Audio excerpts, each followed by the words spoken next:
Evelyn Johnson had always believed that land was more than dirt and grass. It was memory, bloodline, and legacy. At 62, she carried herself with the calm dignity of someone who knew her worth but didn't need to announce it. Her 40 acres of rolling pastureland sat just outside the city limits, untouched by the strip malls, apartment complexes, and housing developments that had swallowed nearly everything around her. The land had been in her family for nearly a century. Her grandfather, a sharecropper turned landowner, had scraped together every dollar he could in the 1920s to buy it. Through segregation, discrimination, and decades of political games, the Johnson family held onto it. Evelyn's father would always say, "Baby girl, land is the one thing they can't make more of. Never let it go." Those words had become her compass. While her neighbors sold off their parcels for quick cash to developers, Evelyn refused every offer. The developers came with flashy smiles, fat checks, and promises of revitalization. She listened politely, then shook her head. She didn't need their money. She had a modest home built by her father, a vegetable garden, a few chickens, and peace. Peace mattered more to her than a bank account stuffed with zeros. But Evelyn was not a naive woman.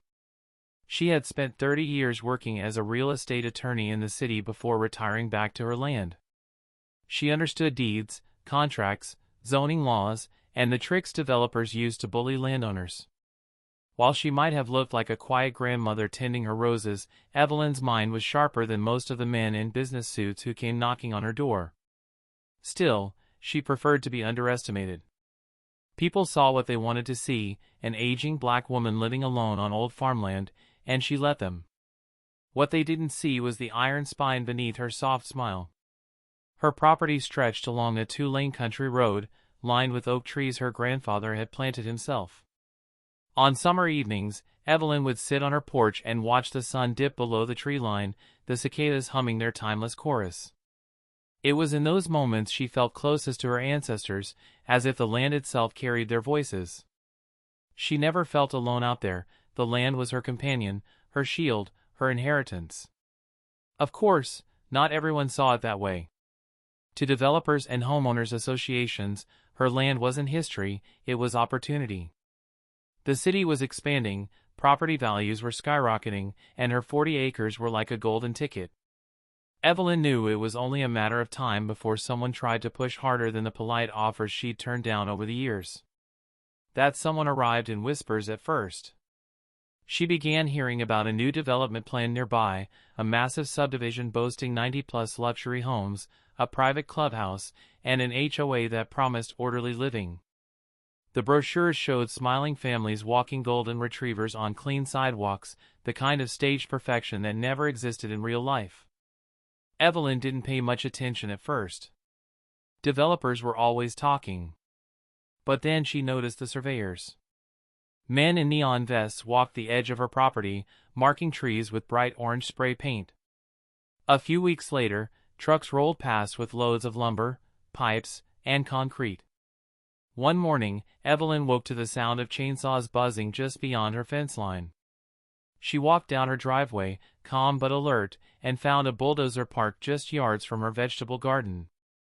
The driver waved at her like she was a bystander, not the owner. She asked who had authorized them to be on her land. The man shrugged and said, "The HOA." As if that explained everything. Evelyn's lips curved into the faintest smile. She said nothing more, just turned around and walked back to her porch. Inside, she pulled out a leather-bound folder from her desk drawer. It contained every deed, tax record, and boundary survey her family had kept for nearly a century. She laid it on the table, her hand resting on the cover as if touching the very heartbeat of her ancestors. "They think they can steal this from me," she whispered. Her eyes hardened, and the calm smile returned. Let them try. The land that outsiders saw as empty dirt was, to Evelyn, the perfect stage for a trap she had been preparing her whole life to spring. While Evelyn returned to her quiet routines, tending the garden, patching the old barn roof, and drinking tea on her porch, the wheels of greed were spinning just a few miles away. The newly formed Brookstone Estates Homeowners Association was the brainchild of developer Richard Coleman, a slick businessman with a reputation for getting what he wanted. Richard had partnered with 2 retired bankers and a city councilman's cousin to create the HOA. On paper, it looked like a community-driven project: neat homes, manicured lawns, safe streets. But in reality, it was a money machine designed to squeeze as much profit as possible from families desperate to live in luxury communities. The problem was location. Brookstone Estates was ambitious: 96 homes, a private clubhouse, a pool, and a gated entrance. But prime land inside the city had already been sold off. Richard needed acreage large enough to fit his grand vision, and there was only one untouched property that checked every box: Evelyn Johnson's 40 acres. Richard had heard about Evelyn before. He'd even sent junior agents to her doorstep over the years, offering 6 figures, then 7. Each time, she turned them down with a polite but firm smile. To Richard, it wasn't just frustrating, it was insulting. He wasn't used to hearing no. At one HOA board meeting, Richard tossed a file onto the conference table. Inside were satellite images, land records, and demographic studies. "That's the land," he said, pointing. "Flat, cleared, perfect for development. We're taking it." "But the deed's in her name," one of the board members protested. "She'll never sell." Richard smirked. "She doesn't have to. We'll do what we always do: apply pressure. People like her don't have the money or the lawyers to fight us. By the time she realizes what's happening, we'll already have homes standing." And so the HOA's plan began. First came the paperwork games. A county clerk, conveniently a golfing buddy of Richard's, misplaced certain boundary documents. New plats were filed, subtly shifting property lines. To an untrained eye, the changes looked harmless. But to Richard, it was the first step in erasing Evelyn's legal standing. Next came the charm offensive. HOA representatives approached neighboring families, selling the dream of Brookstone Estates. They spoke of rising property values, safer streets, and community prestige. Homebuyers rushed to sign contracts, never questioning whether the HOA actually owned all the land it was advertising. Then came the bribes and backroom deals. City inspectors were paid to look the other way as construction permits were rushed through. A zoning exception was granted without public notice. By the time shovels hit the ground, Richard's machine was running full speed, and Evelyn's land was at the center of it. Richard believed Evelyn was just another obstacle. He underestimated her. To him, she was an old lady with chickens, someone who would fold once bulldozers carved into her fields. He had no idea she'd spent decades as a real estate attorney, or that she'd already noticed the forged plats and missing county records. Evelyn saw every move they made, and she wrote it all down. But Richard was too blinded by his own ego to notice. He strutted through the half-built streets of Brookstone Estates like a king surveying his kingdom. He barked orders at contractors, shook hands with investors, and told prospective homeowners, "We'll be finished in less than a year. Brookstone will be the jewel of the county." The HOA board applauded him. "You're a genius, Richard," one said. Richard raised a glass of champagne. "Gentlemen, you're looking at 96 homes on land we got for free. Evelyn Johnson just doesn't know it yet." What Richard didn't know was that every nail hammered, every pipe laid, every brick set down on Evelyn's soil was not just a monument to his arrogance, it was evidence. Evidence that Evelyn was carefully collecting, tucking away like ammunition for the battle she knew was coming. From her porch, Evelyn watched trucks rumble past, their tires grinding her grandfather's dirt road into dust. Neighbors whispered about how she was too weak to stop the development. Some even pitied her, certain that she would be forced out by lawyers and city politics. But Evelyn only smiled. She had seen greed before. She knew it always overreached. And she knew the trap she was building required patience. Richard Coleman thought he was building Brookstone Estates.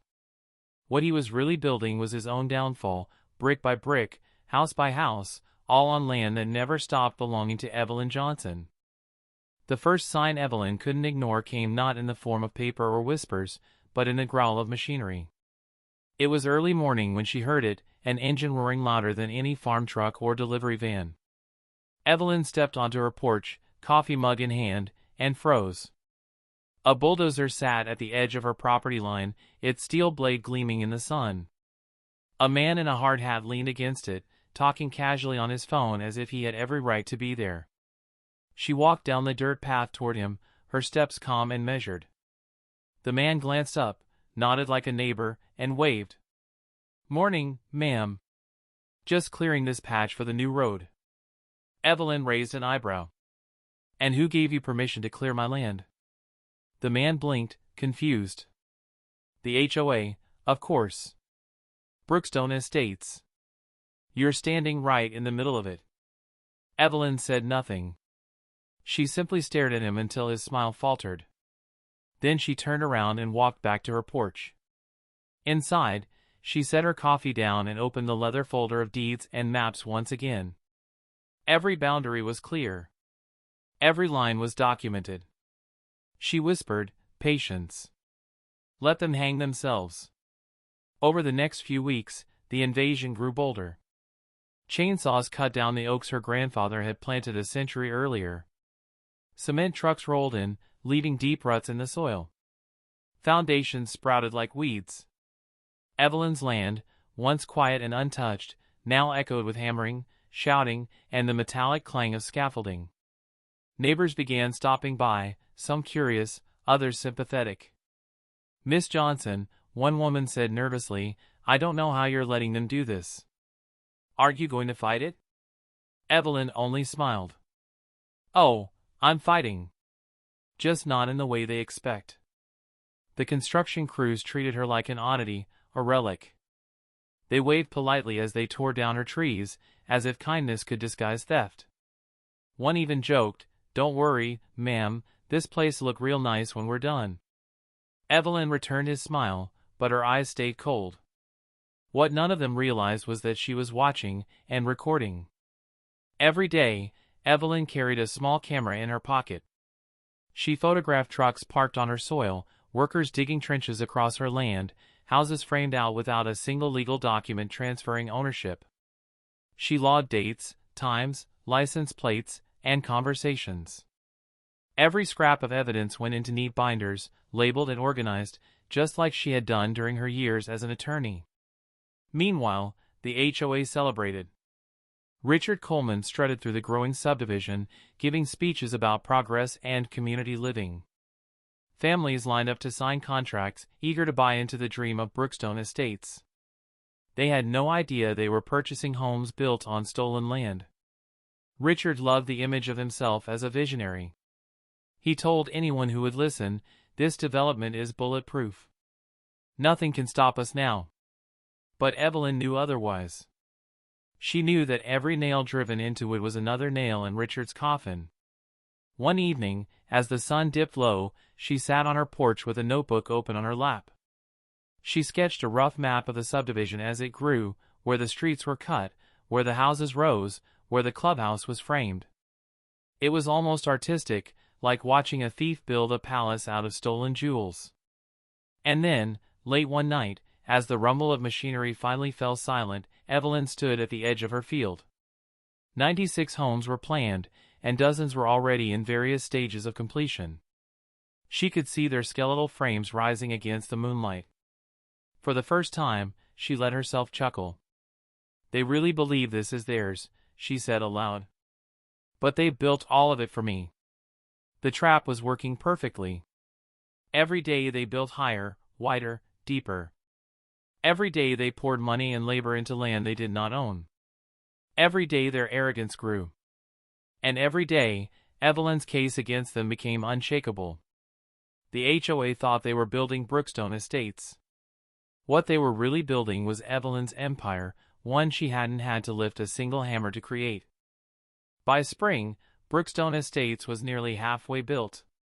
Streets had been paved, mailboxes installed, and shiny billboards along the highway promised luxury living starting at $499,000.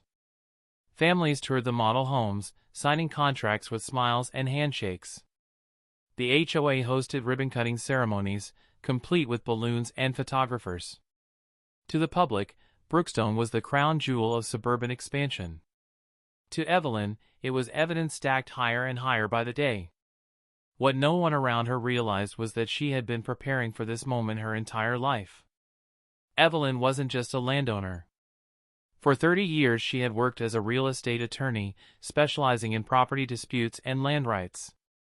She had argued in front of judges, gone toe-to-toe with corporate developers, and helped families reclaim land stolen through shady contracts.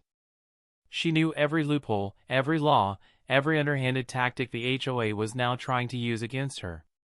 Her neighbors saw her as an old woman tending chickens.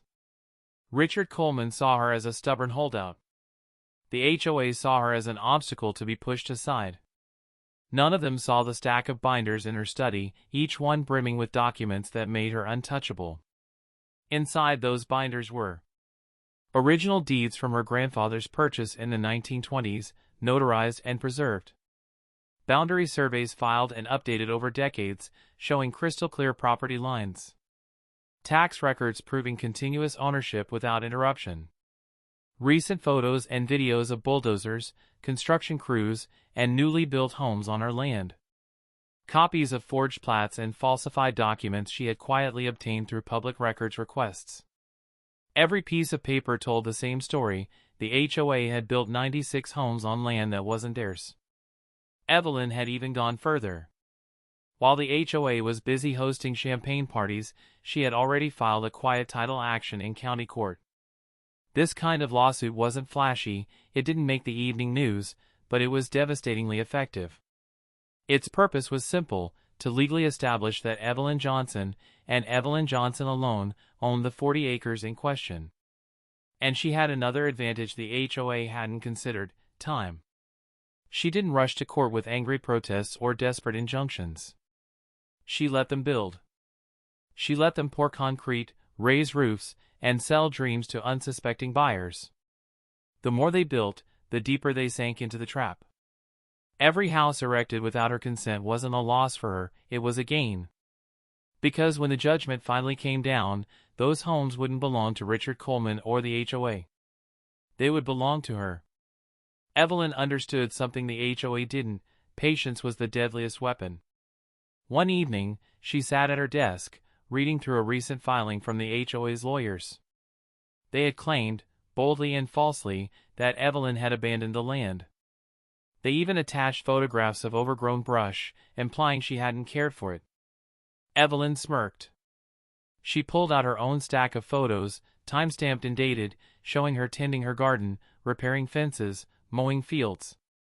Proof that not only had she not abandoned the land, she was actively living on it. She placed the papers in a fresh folder labeled Exhibit B. Her phone buzzed, a call from her niece, Jasmine. "Auntie, I drove by today. They're really building all over your land. Are you sure you're okay with this?" Evelyn's voice was calm, steady. "Child, let them build. Every nail they hammer is a nail in their own coffin." Jasmine laughed nervously. "You sound way too confident. What if they win?" Evelyn's smile widened. "They can't win. They already lost the moment they touched my soil. They just don't know it yet." In the distance, lights glowed from half-built homes, laughter spilling from families touring the new streets. Richard Coleman was celebrating another victory, convinced he had outsmarted the old woman on the hill.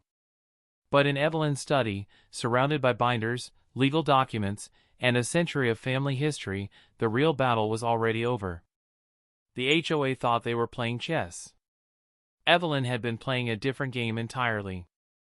And the board was already tilted in her favor. By summer, Brookstone Estates looked less like a construction site and more like a finished neighborhood.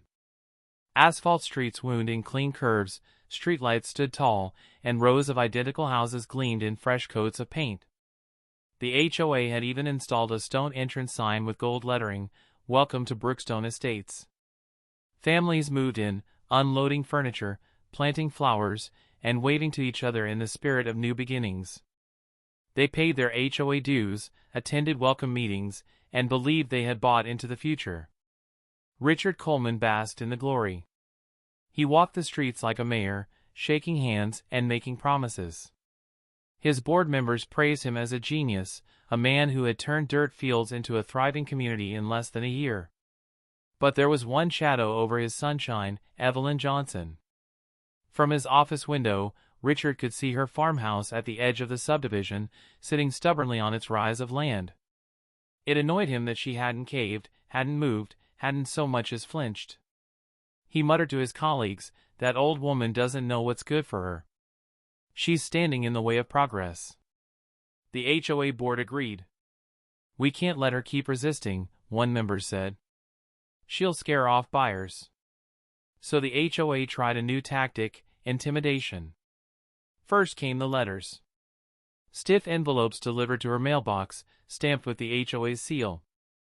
They listed fines, $500 for failure to maintain her yard, $1,000 for keeping livestock in a residential zone. Evelyn read them with a smirk. She wasn't a resident of Brookstone Estates. Their HOA rules had no power over her. She filed each letter neatly in a folder labeled harassment. Next came the visits. A pair of board members knocked on her door one afternoon, wearing polite smiles that didn't reach their eyes. "Mrs. Johnson," one said smoothly, "we'd like to discuss bringing your property into alignment with the rest of the community. It would be easier if you joined the HOA officially." Evelyn leaned against her doorway, arms crossed. "My land isn't part of your community." "It could be," the other board member insisted. "If you refuse, we'll have no choice but to escalate matters legally." Evelyn chuckled softly. "Do what you think you must." Then she closed the door in their faces. The board left fuming. To them, Evelyn's calmness wasn't strength, it was weakness. They mistook her composure for surrender. Then came the trespassing. One evening, Evelyn spotted an SUV parked in her driveway. A man with a clipboard was snapping photos of her house, muttering about code violations. Evelyn stepped outside, phone in hand, and began recording. "Sir," she called, "you're trespassing on private property." He waved her off. "I'm with the HOA. We have every right to document community concerns." "This isn't your community," Evelyn said firmly. "Leave." When he refused, she dialed the sheriff's office. By the time deputies arrived, the man was gone, but Evelyn had video evidence, and she filed it away in another folder marked criminal trespass. The more the HOA pushed, the calmer Evelyn became. She knew their tactics, their arrogance, their blindness. They thought they were applying pressure to break her. What they didn't realize was that they were strengthening her case with every move. Meanwhile, Richard grew bolder. At a community meeting, he raised his glass and declared, "By the end of the year, Brookstone Estates will be the most desirable neighborhood in the county. And nothing, not even a stubborn old woman, will stand in our way." The homeowners applauded, trusting him, not knowing the land beneath their brand new homes didn't legally belong to them. From her porch, Evelyn could hear their laughter echoing through the night air. She rocked gently in her chair, eyes narrowed but lips curved in that same patient smile. "They really believe they're winning," she whispered. But deep down, Evelyn knew, arrogance always came before the fall. And the HOA was standing on a cliff's edge, dancing blindfolded, one step away from disaster. The courthouse was packed. Word had spread quickly, an entire subdivision of nearly 100 homes was under legal fire, and the case pitted a single elderly black woman against a powerful HOA. Reporters lined the steps outside, cameras flashing as residents of Brookstone Estates filed nervously into the gallery. Inside, the tension was thick enough to choke on. On one side sat Richard Coleman and the HOA board, dressed in expensive suits, flanked by a small army of lawyers. Their faces were smug, as if they believed victory was inevitable. On the other side sat Evelyn Johnson, calm as ever, her hands folded neatly on the table. She wore her Sunday best dress, a silver brooch pinned to her chest, and the same steady gaze that had rattled Richard from the very beginning. Beside her sat her attorney, a former colleague from her decades as a property lawyer, someone who knew the system inside and out. When the judge entered, the room fell silent. The case was called Johnson v. Brookstone Estates Homeowners Association. Richard leaned back in his chair, smirking. "This will be over by lunch," he whispered to one of his board members. But Evelyn didn't smirk. She simply opened a thick binder in front of her, filled with documents that could bury them all. The HOA's lawyers spoke first. They argued that Evelyn had abandoned her land, that her property had long fallen into disuse, and that the subdivision had been developed under the assumption of rightful ownership. They waved around glossy photos of the completed homes, insisting that tearing them down or handing them over would be unjust and disruptive to the community. Brookstone Estates, one attorney declared, represents progress. Mrs. Johnson's land was vacant for years, while our client brought life, homes, and families to this area. It would be unreasonable to reward her for neglect. Murmurs rippled through the courtroom. Richard smiled, convinced the argument had landed. Then it was Evelyn's turn.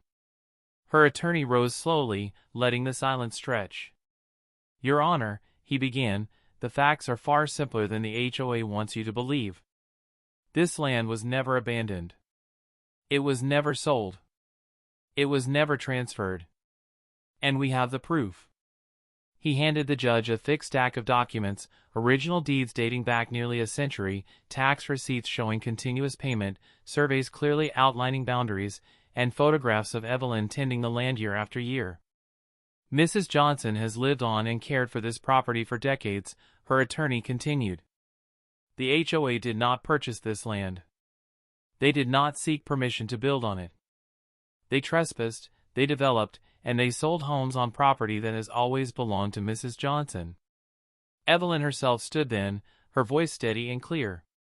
"Your Honor, this land has been in my family since 1924. My grandfather bought it when people like us weren't welcome in most parts of this county. We held on through Jim Crow, through segregation, through years when others tried to push us out. Now this HOA thinks they can take it because I'm old and because they're powerful. But the truth doesn't bend to arrogance." The gallery stirred. Some homeowners looked stricken, whispering to each other. A few even began to realize they had bought houses built on stolen ground. The judge studied the evidence carefully, flipping through deeds and surveys. His brow furrowed deeper with each page. Finally, he looked up at the HOA's lawyers. "Did your clients know about Mrs. Johnson's ownership before construction began?" One lawyer stammered. We believe the land was unclaimed, Your Honor." Evelyn's attorney shot back instantly. "We have records of their falsified plats, filed under their signatures. They knew. They just thought they wouldn't get caught." Gasps erupted. The judge rapped his gavel sharply for order. Richard's smug expression faltered for the first time. Sweat beaded on his forehead as the reality began to sink in. The judge leaned forward. "I'll review all the evidence thoroughly before making a ruling. But I will say this, based on what I've seen today, the law is very clear about property rights. And Mrs. Johnson's rights appear to have been violated on a massive scale." The gavel came down with a sharp crack. "Court is adjourned until tomorrow." As people filed out, Richard shoved past reporters, his face red with anger. "This isn't over," he barked. But his voice sounded less like a threat and more like a desperate plea. Evelyn, meanwhile, walked out slowly, her head held high. Neighbors whispered, cameras clicked, but she didn't flinch. Her trap had sprung, right in the middle of the courtroom. And the HOA was writhing in it. The next morning, the courthouse was even more crowded than before. News stations had set up cameras on the lawn, and anxious homeowners from Brookstone Estates filled every seat in the gallery. Some clutched folders of their own purchase agreements, hoping against hope that this nightmare would somehow disappear. Richard Coleman arrived flanked by his lawyers, his jaw set, his arrogance battered but not yet broken. He muttered to a board member, "The judge won't dare rule against us. Too many families depend on this." But when Evelyn Johnson entered, all eyes turned. She walked slowly, deliberately, with the quiet dignity of someone who had already won. She didn't need to shout or gesture. Her very presence was enough to remind everyone why they were there. The judge took his seat, papers stacked neatly before him. He cleared his throat, and the room went silent. After reviewing the evidence presented, he began, "This court finds that Mrs. Evelyn Johnson is, and has always been, the rightful owner of the 40 acres in dispute. The deeds, tax records, and surveys provided are clear and irrefutable. Conversely, the documents filed by Brookstone Estates contain falsified plats and misrepresentations that cannot be overlooked." A collective gasp rippled through the room. Evelyn sat still, her expression unreadable, but her hands tightened on the edge of the table. The judge continued, voice steady and firm. "Therefore, this court rules in favor of Mrs. Johnson. All 96 homes constructed on her property legally belong to her. Furthermore, the Brookstone Estates HOA and its board are found liable for trespass, fraud, and unlawful development. Damages will be calculated in a separate hearing, but rest assured, significant compensation is due." Chaos erupted. Homeowners cried out in disbelief, some begging, some shouting, some cursing Richard's name. Reporters scrambled to capture reactions, cameras flashing wildly. Richard shot to his feet, face red with fury. "This is outrageous. You can't just hand her the homes, families live there. We built this community." The judge's gavel cracked like thunder. "Order! Mr. Coleman, sit down or you will be held in contempt. This court does not hand anything. The law recognizes rightful ownership. You built on land that did not belong to you. That was your mistake." Richard slumped back into his chair, trembling with rage and humiliation. For the first time, he realized his empire was crumbling in front of everyone. Meanwhile, Evelyn finally spoke, her voice steady and calm. "Your Honor, I don't want to see innocent families destroyed because of the HOA's greed. I will consider options for them to remain in their homes, through fair purchase or rental agreements, but make no mistake, this land is mine. It always has been." The gallery stirred again. Some homeowners, though still frightened, looked at her with a flicker of hope. The judge nodded approvingly. "That will be for Mrs. Johnson to decide, as the lawful property owner. Court is adjourned." The gavel fell one last time. Reporters swarmed as people spilled into the hallway. Richard shoved through the crowd, refusing to answer questions, while his lawyers whispered frantically about appeals. But the damage was done. Headlines were already being written. "Elderly woman defeats HOA in landmark property case. 96 homes handed to black landowner after court ruling." Evelyn stepped outside into the sunlight, blinking against the flash of cameras. A reporter thrust a microphone toward her. "Mrs. Johnson, how does it feel to win against such powerful opponents?" Evelyn smiled faintly. "It doesn't feel like winning. It feels like justice. My grandfather bought this land when people tried to tell him he didn't belong. Today, I proved that we did. And we still do." Her words spread across the county, across the state, and soon across the nation. She wasn't just a landowner anymore, she was a symbol of resilience, patience, and the power of the law against arrogance. As she returned home that evening, the sun dipped low over Brookstone Estates. Lights flickered on in the homes that were now hers. Children played in yards, unaware of the legal storm that had passed. Evelyn sat on her porch, rocking gently, watching it all. The HOA thought they had outsmarted her.